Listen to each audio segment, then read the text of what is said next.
बख्त खान का इतिहास और जीवनी।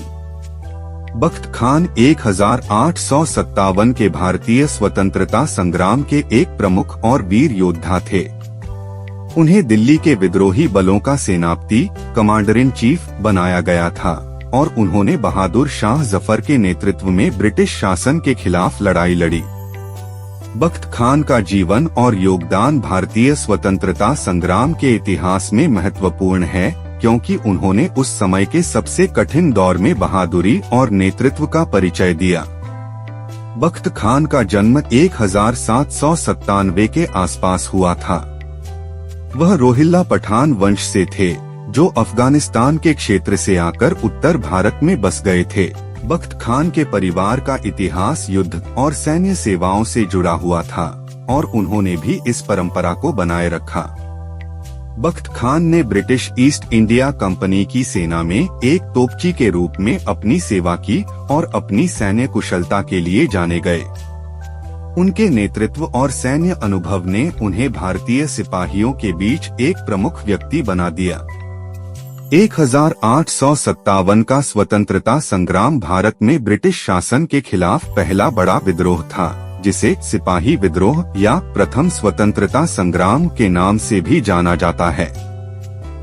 इस विद्रोह की शुरुआत भारतीय सैनिकों, सिपाहियों ने की, जो ब्रिटिश ईस्ट इंडिया कंपनी की सेना में सेवा कर रहे थे। जब यह विद्रोह मेरठ और दिल्ली में फैला, तो बख्त खान ने अपनी सेना के साथ विद्रोहियों का समर्थन किया और दिल्ली पहुंच गए। उन्होंने बहादुर शाह जफर के प्रति वफादारी दिखाई और दिल्ली के विद्रोही बलों के सेनापति बनाए गए। उनके आने से विद्रोहियों की ताकत बढ़ गई और उन्होंने ब्रिटिश सेना के खिलाफ कई महत्वपूर्ण लड़ाइयां लड़ी। बख्त खान ने दिल्ली के चारों ओर फैले विद्रोही सैनिकों का संगठित और नेतृत्व किया। उन्होंने अपनी सैन्य कुशलता का उपयोग करते हुए ब्रिटिश सेना के खिलाफ मजबूत मोर्चा संभाला। बख्त खान ने दिल्ली की किलेबंदी को मजबूत किया और ब्रिटिश सेना को कड़ी टक्कर दी। हालांकि बहादुर शाह जफर और उनके दरबार के अन्य सदस्यों के बीच विभाजन और सैन्य संसाधनों की कमी के कारण बख्त खान को कई चुनौतियों का सामना करना पड़ा। फिर भी उन्होंने अंग्रेजों के खिलाफ लगातार संघर्ष किया और दिल्ली को कई महीनों तक उनके नियंत्रण से बाहर रखा। अंततः सितंबर 1857 में ब्रिटिश सेना ने भारी गोलाबारी और साजिशों के माध्यम से दिल्ली पर फिर से कब्जा कर लिया। बख्त खान और उनके साथी विद्रोहियों को हार का सामना करना पड़ा। दिल्ली पर ब्रिटिश नियंत्रण के बाद बख्त खान को मजबूरन दिल्ली छोड़नी पड़ी। दिल्ली से बाहर निकलने के बाद बख्त खान ने रोहिलखंड में स्वतंत्रता संग्राम को जारी रखने की कोशिश की।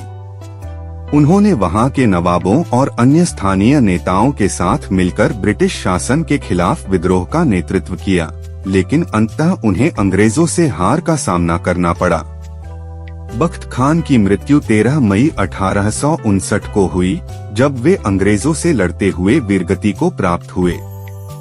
बख्त खान की वीरता, नेतृत्व और देशभक्ति ने उन्हें भारतीय स्वतंत्रता संग्राम के इतिहास में एक महत्वपूर्ण स्थान दिलाया।